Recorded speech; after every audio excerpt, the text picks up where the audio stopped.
Assalamualaikum warahmatullahi wabarakatuh. Bismillahirrahmanirrahim.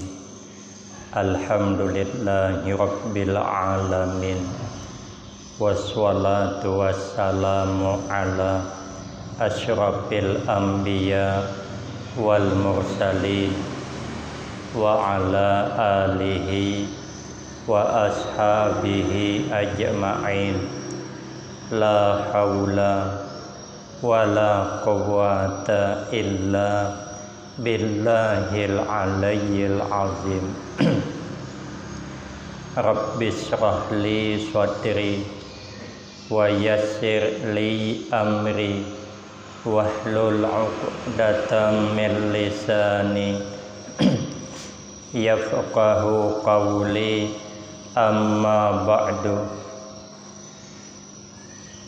fa'aqulu wa 'alallahi tawakkuli.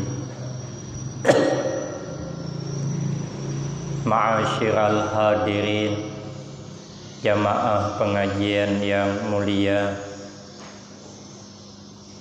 Qala Rasulullah sallallahu alaihi wasallam, iza dakhala syahru Ramadan futihat abwabul jannah wa ghuliqat abwabun nar. Apabila masuk bulan suci Ramadan, maka dibukakan pintu-pintu surga. Wa ghuliqat abwabun nar, dan ditutup akan pintu-pintu neraka. Wa sudipatis syayatin, dan dibelenggu akan syaitan-syaitan. Wa nada munadin ya baghiyal khairi, maka menyeru orang yang menyeru, hai orang yang ingin berbuat kebaikan, halum, kemarilah olehmu. Wa ya baghiyasy syarri aqsir, hai orang yang suka berbuat kejahatan, hentikan, karena menghormat bulan suci Ramadan, tapi tidak berarti di luar Ramadan disuruh. Karena Rasulullah sallallahu alaihi wasallam bersabda, walillahi azza wa jal fi kulli yaumin alfu atiqin minan nar, dan bagi Allah azza wa jal pada tiap-tiap hari memerdekakan hambanya daripada api neraka sebanyak 1000 orang. Setiap hari Allah merdekakan di bulan suci Ramadan ini 1000 orang. Yang orang itu sebelum Ramadan mestinya neraka, tapi karena beramal di bulan suci Ramadan dengan limpahan rahmat Allah maka 1000 orang dalam satu hari dimerdekakan Allah. Maka itu mudah-mudahan kita termasuk hamba yang dimerdekakan Allah daripada neraka. Kenapa? Sebab karena dalam kitab Nasaihul Ibad, setiap kita disiapkan tempat ada 2. Pertama, tempat kita disiapkan Allah ada di neraka. Yang kedua, tempat kita disiapkan ada di surga. Ikhtiar dengan amal untuk mendapatkan rahmat Allah.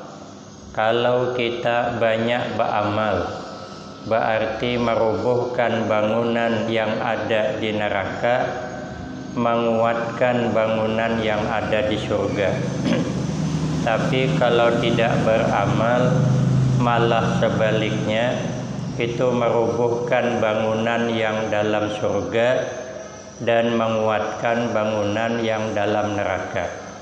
Maka tidak sugianya hamba Allah yang masuk ke dalam surga kecuali diperlihatkan terlebih dahulu tempatnya di neraka. Kalau engkau kemarin tidak beramal, tidak mendapatkan rahmat Allah, maka tempatmu di neraka ditunjukkan. Supaya apa?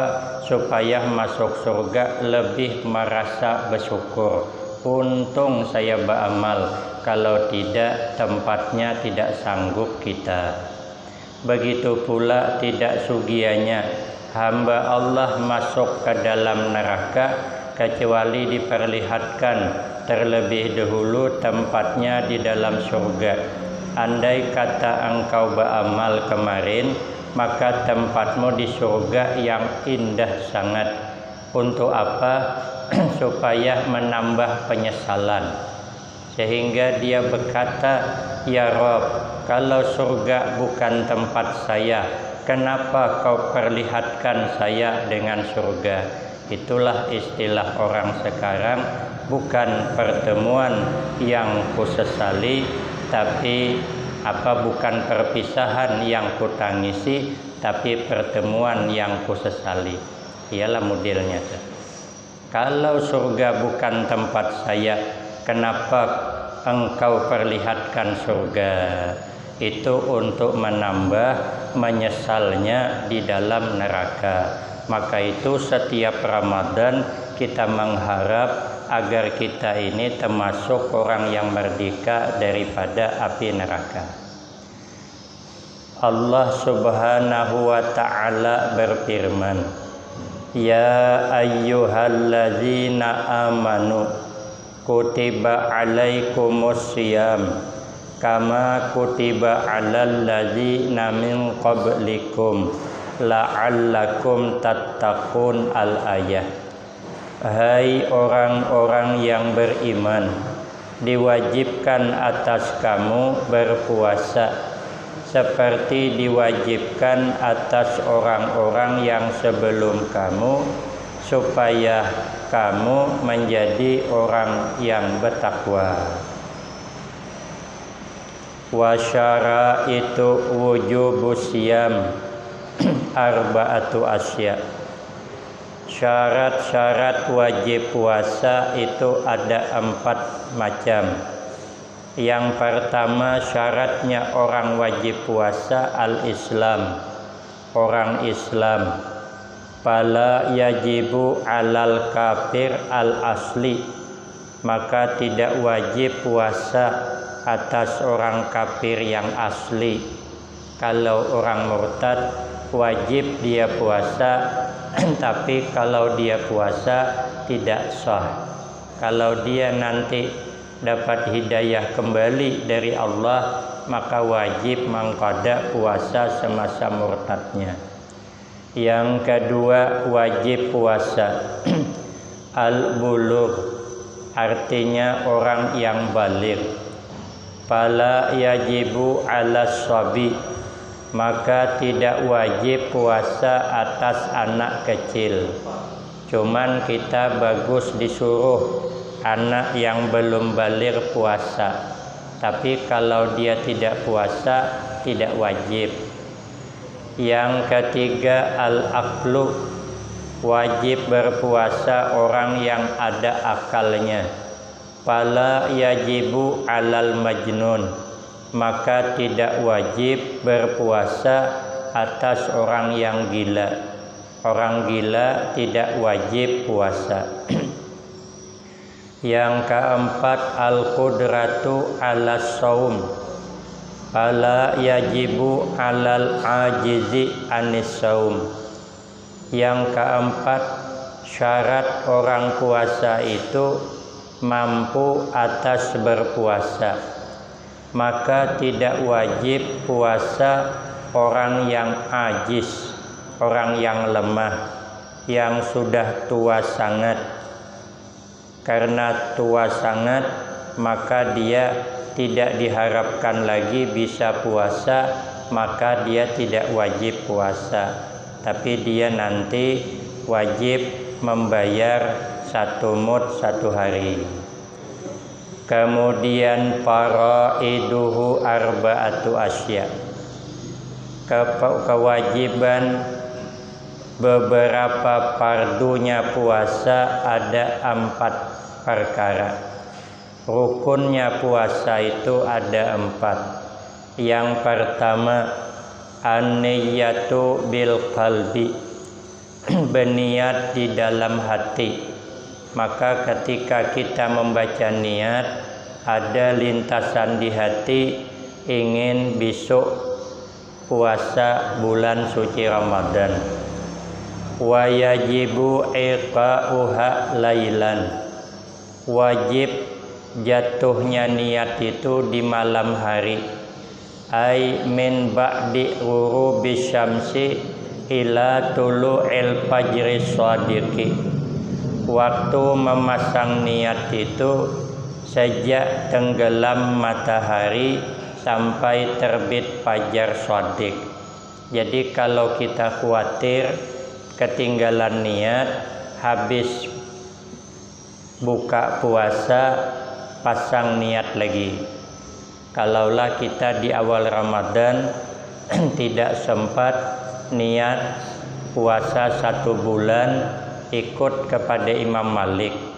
Kalau orang awal Ramadan kemarin ada niat puasa 1 bulan, taklid kepada Imam Malik, maka suatu saat dia tertinggal memasang niat, maka sudah cukup niat 1 bulan tadi. Tapi kalau tidak ada taklid kepada Imam Malik, niat puasa 1 bulan, andai kata tadi malam tidak dapat lupa memasang niat, maka siangnya wajib dia imsak, menahan diri daripada yang membatalkan puasa, tapi habis Ramadan nanti wajib diqada. Karena katanya lingah, hukumnya lingah. Karena waktunya tidak sedikit, dari tenggelam matahari sampai terbit fajar, itu waktunya cukup panjang. Masih juga lupa, berarti orang ini lengah, tidak hati-hati dalam memasang niat. Maka supaya kita jangan ketinggalan memasang niat, habis buka puasa langsunglah lagi pasang niat. Nanti habis tarawih ikut lagi bersama-sama pasang niat. Tapi wajib memasang niat itu pada malam hari, dari tenggelam matahari sampai terbit fajar, ingka nasaumu fardan, jika ada puasa itu fardu. Kalau puasa sunat sebenarnya boleh masang niat di siang hari sebelum gelincir matahari katanya. Cuman dengan syarat dari terbit fajar sampai memasang niat tidak ada melakukan yang membatalkan puasa, maka boleh dia pasang niat sebelum gelincir matahari. Itu kalau puasa sunat. Tapi kalau puasa fardu maka wajib dimalamkan. Yang kedua termasuk rukun puasa, al-imsak anil akli wasyurbi, menahan diri daripada makan dan minum. Cuman kalau dia tidak sengaja, lupa makan sedikit, ingat, maka tidak diteruskannya, maka tidak batal puasanya. Kalau ini tadi dia makan sengaja, maka batal, wajib menahan daripada makan dan minum. Yang ketiga rukun puasa, al-imsak anil jima, menahan diri daripada berhubungan suami istri. Yang keempat al-imsak an ta'ammudil qai'i, artinya menahan daripada menyengaja muntah. Kalau yang 4 ini ada, maka sempurna puasanya. Mubtilatu shaumi, barang-barang yang membatalkan puasa. 1. Wusulu ainin ilal jawfi amdan, masuknya benda kepada rongga yang terbuka, rongga yang tembus.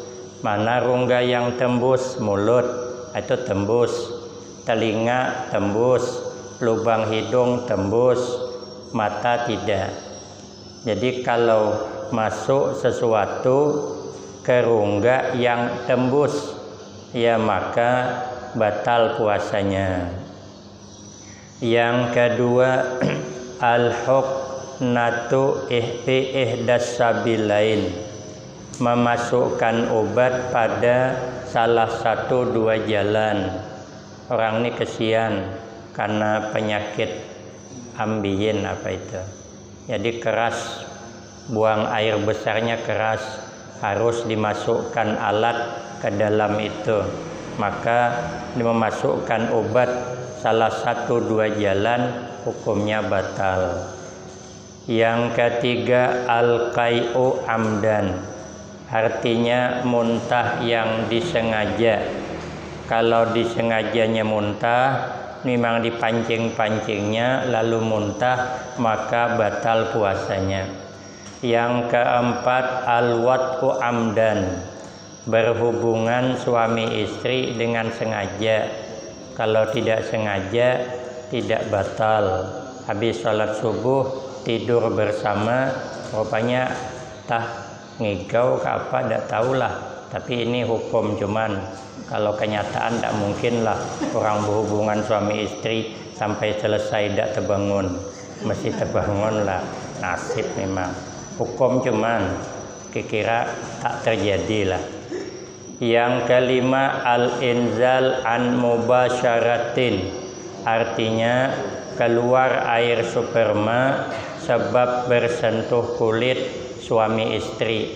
Makanya orang kalau sudah habis sholat subuh kalau tak tahan menahan mengantuk, mau tidur lagi silahkanlah, tapi jangan lagi satu kasur dengan istri, berpisahlah, baiknya berpisah.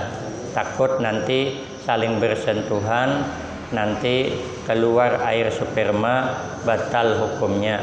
Bi khilafil ihtilam, bersalahan dengan bermimpi.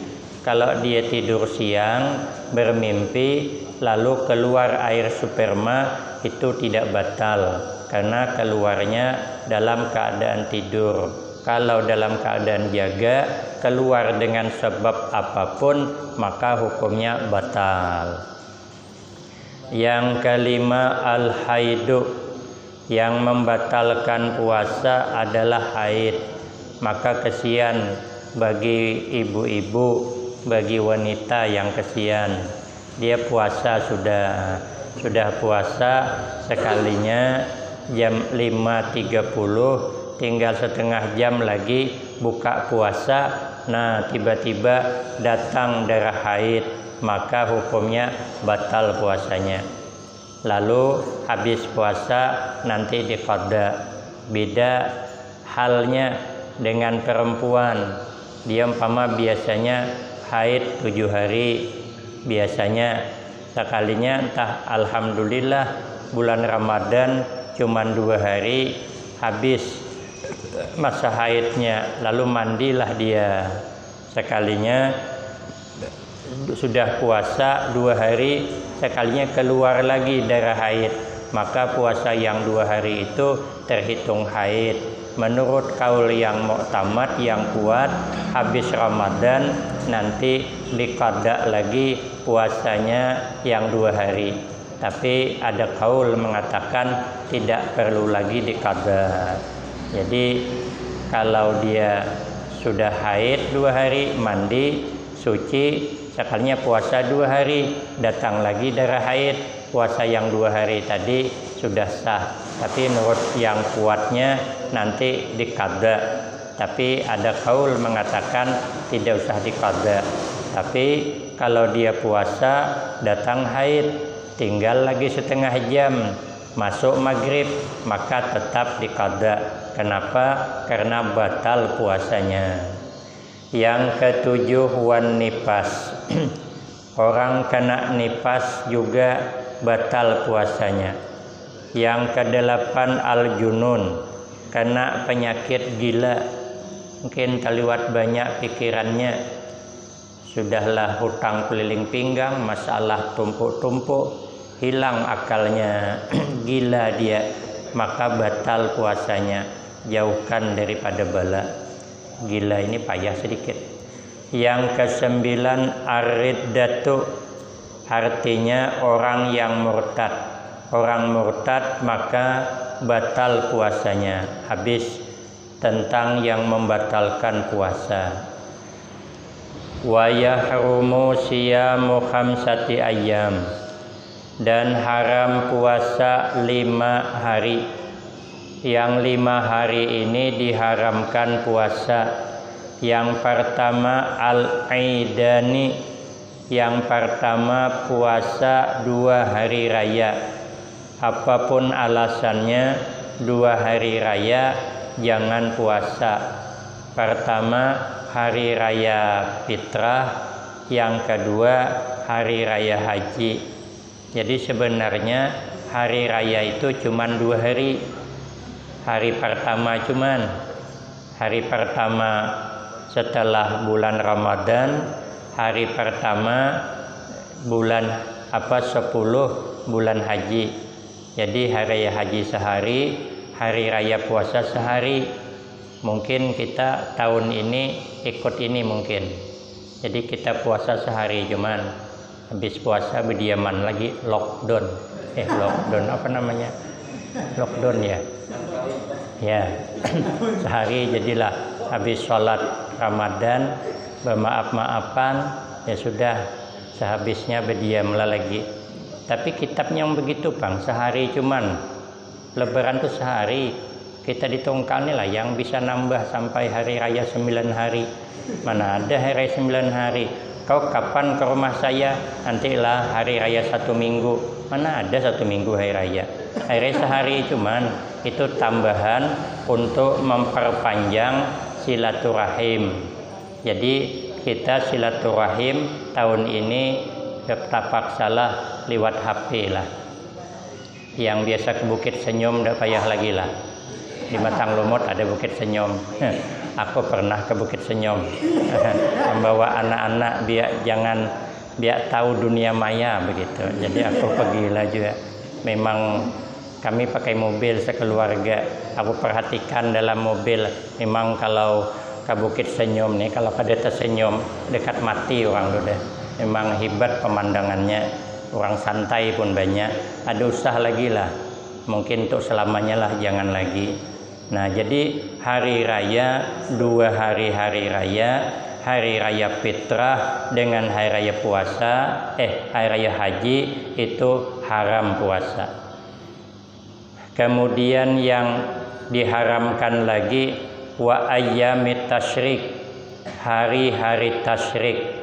Hari tasyrik itu ada 3 hari setelah hari raya kurban. Tanggal 11, tanggal 12, tanggal 13 itu namanya ayyamut tasyrik. Yang 5 hari ini jangan puasa.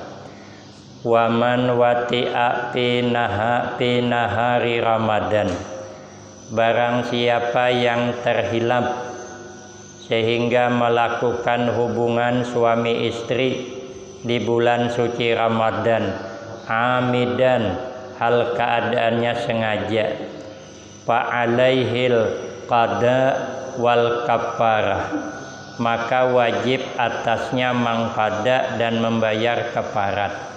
Maka itu kalau bisa lah nikah itu, pengantinan itu kalau bisa habiskan Ramadan.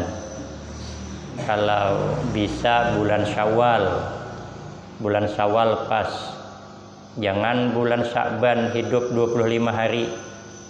Nanti bulan madunya bulan Ramadan. Ini kalau terhilap, tidak bisa menahan lagi, lalu dia berhubungan suami istri, maka puasanya batal. Nanti habis Ramadan wajib mangqada. Yang kedua kena keparat. Keparat ini memerdekakan hamba yang mukmin. Kalau hamba tidak ada, sekarang kan hamba ada, maka wajib puasa 2 bulan berturut-turut. Kalau dia puasa dapat 1 bulan setengah, sekalinya demam dia sakit, maka terputus puasanya, maka diulang lagi dari 1. Nanti dapat sebulan 10 hari, batal lagi dia, maka wajib ngulang lagi. Jadi berat puasa tuh. Jadi tidak tanggung-tanggung. Maka kalau dia pengantin baru bulan Ramadan, pisah tidurlah. Kalau habis salat subuh pisah tidur, jangan berdekat. Yang satu di timur, yang satu di barat. Jangan satu kamar. Cuman kalau keadaan mendesak juga, macam mana ya? Yalah, ada apa-apa lah aku sebutkan. Kalau mendesak juga, batalkan dulu puasa, baru hubungan. Kalau dia mendesak, jadi dibatalkan dulu. Kalau sudah batal, dia tidak kena keparat, cuman tetap berdosa. Berdosa tidak puasa, berdosa melakukan hubungan, cuman selamat tidak kena keparat. Tapi kalau belum dibatalkannya, dia berhubungan, maka 2 kewajiban. Ini yang berbahaya nih, memang menyampaikan ini agak payah, tapi kalau tidak disampaikan, kalau ada yang terlanggar. Kalau terlanggar kan puasa, wajib puasa 2 bulan berturut-turut. Mana sanggup kita puasa sebulan aja berteruan dah, apalagi puasa 2 bulan. Makanya kalau bisa tadi menikahkan anak itu di bulan Syawal, itu lebih bagus. Nah, supaya apa? Supaya jangan terlakukan yang dilarang. Karena nanti kalau terlakukan, di samping pula mengqada dan dia juga akan membayar kafarat.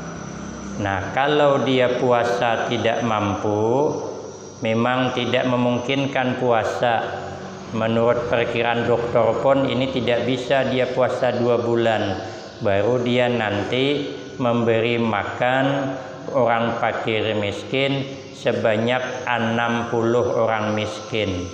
Setiap 1 orang miskin itu diberikan nanti 1 mud.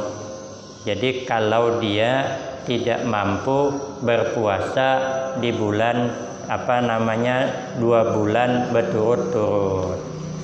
Kemudian lagi wasyaikhul ajus wal marid allazi la yurja bara'uhu, dan bermula orang yang tuanya sangat dia, atau orang sakit yang tidak diharap sembuhnya, dia lemah berpuasa dan dia pun tidak diharap untuk sembuh, sakitnya itu tidak diharap sembuh, atau tuanya memang tidak diharap lagi bisa puasa, maka dia boleh tidak puasa tapi memberi makan tiap-tiap hari 1 mud untuk orang miskin. Ini bagi orang tua yang sudah tua sangat. Adapun wal hamilu wal murdi'u, dan bermula orang yang hamil dan orang yang menyusui anak. Perempuan ini hamil di bulan suci Ramadan, maka hamilnya kandungannya lemah atau orang ini menyusui lalu dia tidak puasa, in khafata ala anfusihima dararan, jika dia takut, keduanya ini takut atas dirinya berbahaya.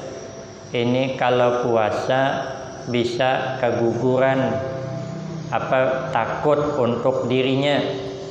Kalau dia puasa nanti dirinya khawatir dapat bahaya yang menimpa kepada keduanya, maka boleh dia tidak puasa. Orang ini hamil, yang satu menyusui anak. Kalau dia puasa nanti takut mudarat, takut berbahaya untuk dirinya, maka dia boleh tidak puasa. Tapi wajib atasnya keduanya itu mengqada puasanya.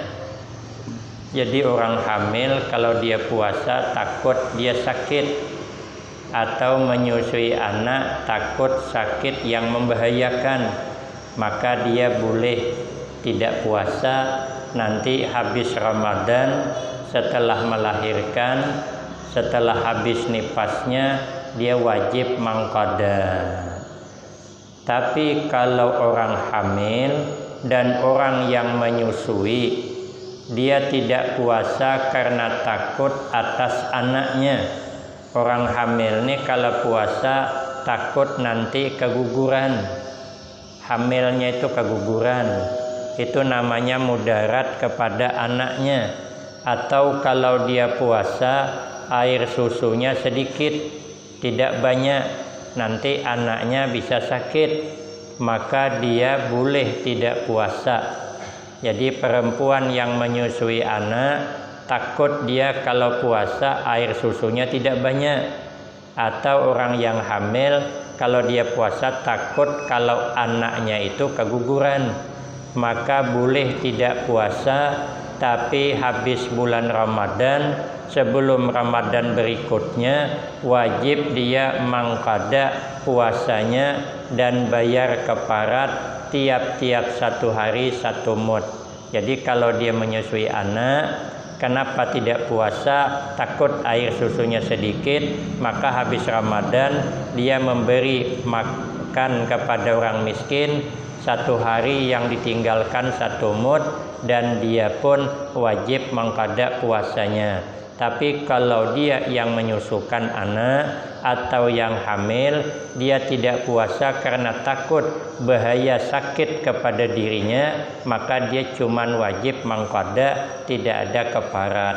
Ini perbedaannya orang hamil dan orang yang menyusui. Takut dirinya berbahaya, maka dia mengqada saja. Tapi kalau takut untuk anaknya, ada 2, mengqada dan membayar 1 mud untuk makan orang miskin. Mudah-mudahan kita di bulan suci Ramadan ini dapat melaksanakan ibadah puasa dengan sebaik-baiknya. Insyaallah nanti minggu depan kita akan membaca ma yutlabu fi Ramadan, apa saja yang sangat dianjurkan di dalam bulan suci Ramadan. Demikian yang dapat saya sampaikan, lebih kurang saya banyak minta maaf. Akhirul kalam, wabillahi taufiq wal hidayah. Wassalamualaikum warahmatullahi wabarakatuh.